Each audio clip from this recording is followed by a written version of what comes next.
ప్రత్యేకంగా ఆయన అభిషేకించబడిన వాడు, ఆయనకు కొన్ని ప్రత్యేకమైనటువంటి గుణగణాలు ఉన్నాయి. దేవునికి కొన్ని ప్రత్యేక గుణగణాలు. అందుకని దేవుణ్ణి మనం ఒక నార్మల్ వ్యక్తిగా చూడకూడదు. దేవుణ్ణి ఒక ప్రత్యేకంగా చూడాలి. మన ఊహకు, మన ఆలోచనకు అందనటువంటి మహనీయుడు దేవుడు. ఇక్కడ పరిశుద్ధ పాత నిబంధన పాఠంలో దేవుని యొక్క గుణగణాలలో ఒక చక్కటి మాట చెబుతా ఉన్నాడు. ఒకసారి చూడండి, విలాప వాక్యములో 3వ అధ్యాయం 22వ వచనం. యెహోవా ఏం గలవాడంటమ్మా? అమ్మా, కృప గలవాడు. అది ఆయన కాడికి పోతే ఆయన క్షమిస్తాడంటే మనకు సందేహాలు కదా. కృపగల వారికి ఏముంటది? క్షమాపణ గుణం ఉంటుంది. అందుకనే ఆయన ఎంత ఘోర పాపినైనా క్షమించును, నశించిన దానిని వెదకి రక్షించుటకు మనుష్య కుమారుడు ఈ లోకంలోనికి. కనుక నీ దేవుడు అభిషేకించబడిన వాడు. ఎలాంటి అభిషేకం అంటే ఆయన కృపగలవాడు. ఎంత కృప అంటే దేవుడు లోకమును ఎంతో ఎంతో అనగా ఇంత అని వర్ణింపలేనంత ప్రేమ గలవాడు దేవుడు. అర్థమైందా ఇప్పుడు మీకు?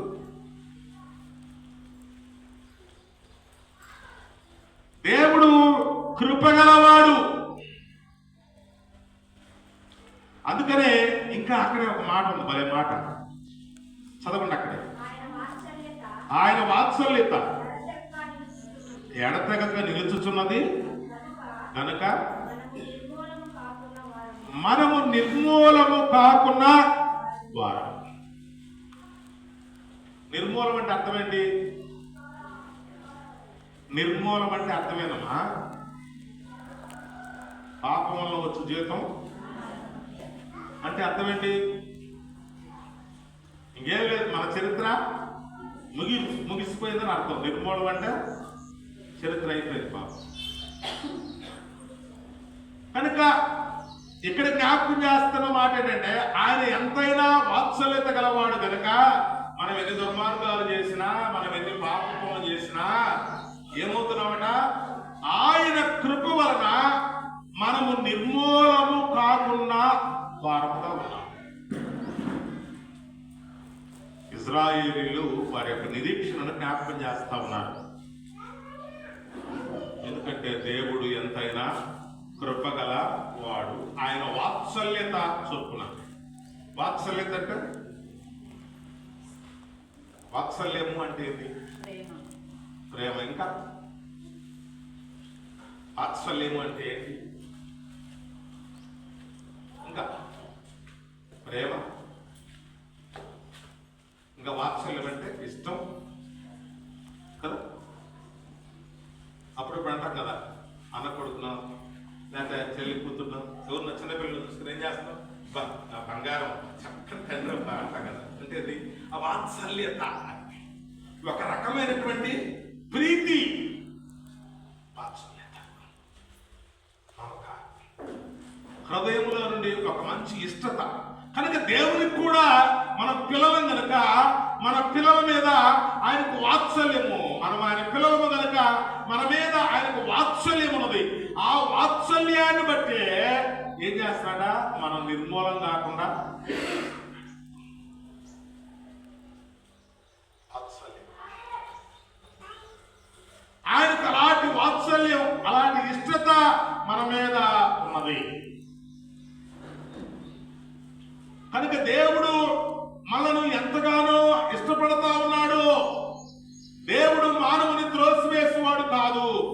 దేవుడు దూరంగా ఉన్న ప్రతి మానవుని ఆయన ఆకర్షించుకొని దేవుడు తన యొక్క కృపగల హస్తాలలోనికి చేర్చుకోవడానికి ఇష్టపడతా ఉన్నాడు. అందుకనే ఆదాము ఎక్కడికో పారిపోతే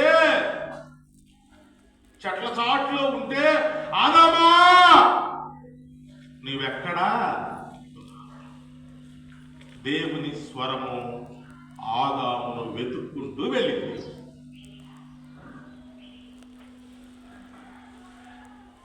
గమనించాలి ప్రియదేవుడా, దేవుని స్వరం ఎవరిని ఎదుర్కొంటూ వెళ్ళింది? ఆదాము ఎక్కడ ఉన్నాడు? చెట్ల చాటు. ఆదాము ఏ స్థితిలో ఉన్నాడు? భయపడతా ఉన్నాడు, కలవరపడతా ఉన్నాడు, ఆందోళన పడతా. అలాగే మనం కూడా ఏ స్థితిలో ఉన్నాం? మన దోష అపరాధాలను బట్టి మనం కలవరపడతా ఉన్నాం, మనం భయపడతా ఉన్నాం. మన జీవితంలో ఏం జరుగుతుందో, మన బ్రతుకు ఎలా ఉంటుందో, మన అక్కర్లు ఎలా తీర్చబడతాయో, మన అవసరతలు ఎలా తీర్చబడతాయో, మన బిడ్డలు ఎలా పోషించుకోవాలో, మన కుటుంబాన్ని ఎలా పోషించుకోవాలో అని మనము కలవరపడతా ఉన్నాం. కానీ దేవుని స్వరము ఆదామా నీవెక్కడ ఉన్నావు అని పిలిచిన స్వరము, నీవు భయపడకము, నేను నీకు తోడుగా ఉన్నానని మనల్ని కూర్చి జ్ఞాపకం చేస్తాను. కనుక అభిషేకం గలవాడు మన దేవుడు, మన దేవుడు కృప గలవాడు, మన దేవుడు వాత్సల్యత. ఇంకా అక్కడ చక్కటి మాట ఉంది, చదవడమా. అనుదినము నూతనముగా ఆయనకు వాత్సల్యత పుట్టుచున్నది.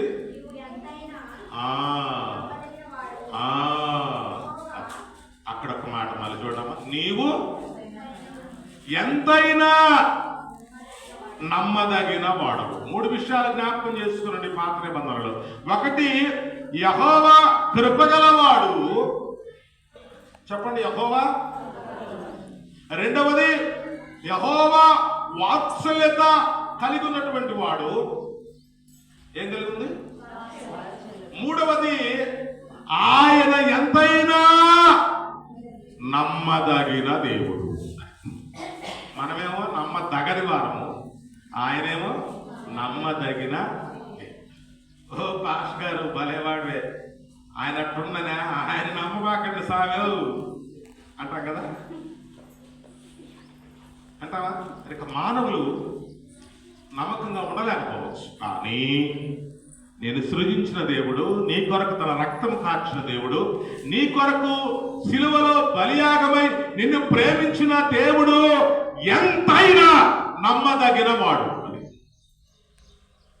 మరి నమ్మదగిన వారి దగ్గర మనం మోకరించాలా వద్దా? నమ్మదగిన వారి దగ్గర మోకరిస్తే మనకు ఆశీర్వాదం ఉందా లేదా? కనుక నమ్మదగిన నీ దేవుని ఎడల నీవు నమ్మకముగా మోకరించగలిగితే, నమ్మదగిన నీ దేవుని ఎడల నీవు నమ్మకముగా ప్రార్థించగలిగితే, నమ్మదగిన నీ దేవుని దగ్గర నీవు నమ్మకముతో అడగగలిగితే, అడుగుడి మీకు ఇవ్వబడును, వెదకుడి దొరుకును, తట్టుడి మీకు. కనుక దేవుడు ఎంతైనా నమ్మదగిన వాడు. ఆ నమ్మదగిన దేవుని దగ్గర నీవు నమ్మకముగా ఆశీర్వాదాలు పొందుతావు. అందుకని నమ్మువానికి మెండైన దీవెనలు కలుగును. ఎవరికట? నమ్మువానికి మెండైన దీవెనలు. అందుకని ఒకసారి చూడండి, ఇర్మియా గ్రంథం 17వ అధ్యాయం 7వ వచనం. ఇర్మియా గ్రంథం 17వ అధ్యాయం 7వ వచనం.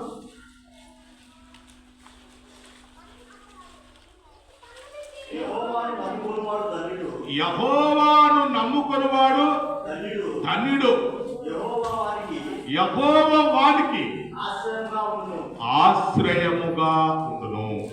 కనుక జ్ఞాపకం చేసుకోవాలి, ఎవరు నమ్ముకోవాలి? ఎవరు నమ్ముకోవాలి? అనేక సార్లు మనం మన జ్ఞానాన్ని, మన తెలివిని, మన పనిబాటులను నమ్ముకుంటాం. గుళ్ళో పోయి కూర్చుంటే వద్దరా, పనికి పోయి 10 రూపాయలు వస్తాయి కానీ. మన వీక్నెస్ కదా. ఆరాధనప్పుడు ఆయన ఆరాధించాలి, పనప్పుడు పని చేయాలి. ఆయన 6 దినాలు నీకు పని నిమిత్తం ఏర్పాటు చేశాడు.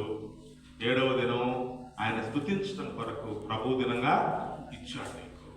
ఈ దినాన్ని ఈ దినంగానే పాటించాలి, ఆ దినాలుగానే పాటించాలి. అందుకని యేసయ్య ఏం చెప్పాడు? కైసరవి కైసరికి ఇవ్వండి, దేవునివి. ఎవరు గారికి ఇవ్వాల్సిందే. కనుక ఆరాధన అవసరం. ఆరాధనను నువ్వు తిరస్కరించడానికి వీల్లేదు. ఆరాధనకు నువ్వు దూరంగా ఉండడానికి వీల్లేదు. ఆయన సన్నిధిలో నువ్వు గడపాలి. అందుకని అంటాడు కదా, ఒక్క దినము ఆయన సన్నిధిలో గడుపుట 1000 దినముల కంటే శ్రేష్టం. మరి ఈరోజు నువ్వు ఎక్కడున్నావు, నేను ఎక్కడున్నాను ప్రశ్నించుకో. ఈ దినం నువ్వు ఎక్కడుండాల్సిన దినం, ఈ గడియ నువ్వు ఎక్కడ కూర్చోవలసిన గడియ, ఎక్కడ కూర్చోవాలి? వాక్యం చెబుతుంది, బైబిల్ చెబుతుంది.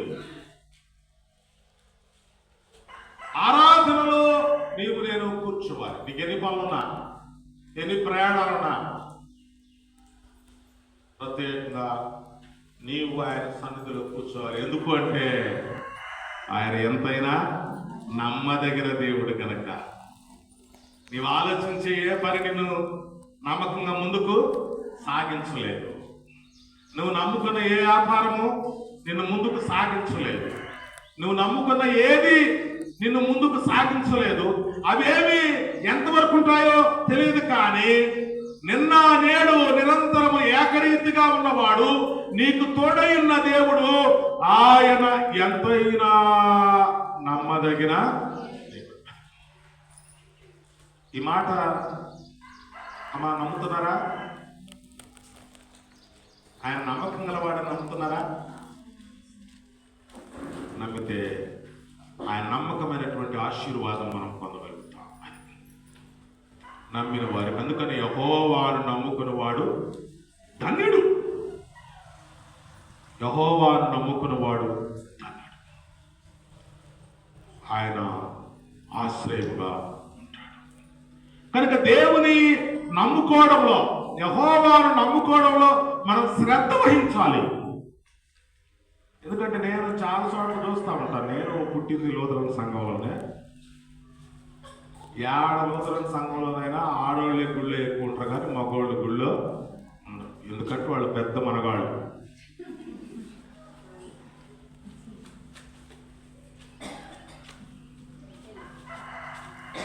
కారణం ఏమిటంటే చెవి పెట్టి వాక్యాన్ని వినరు.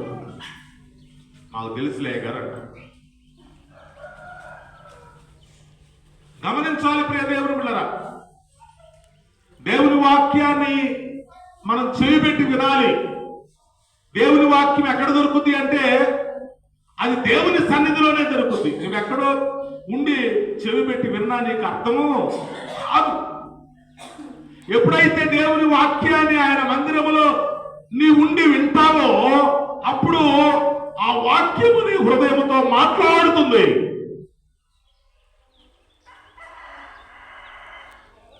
ఎందుకంటే ఆయన మాట్లాడే దేవుడు. ఆయన మాట్లాడే దేవుడు. గమనించాలి, చాలాసార్లు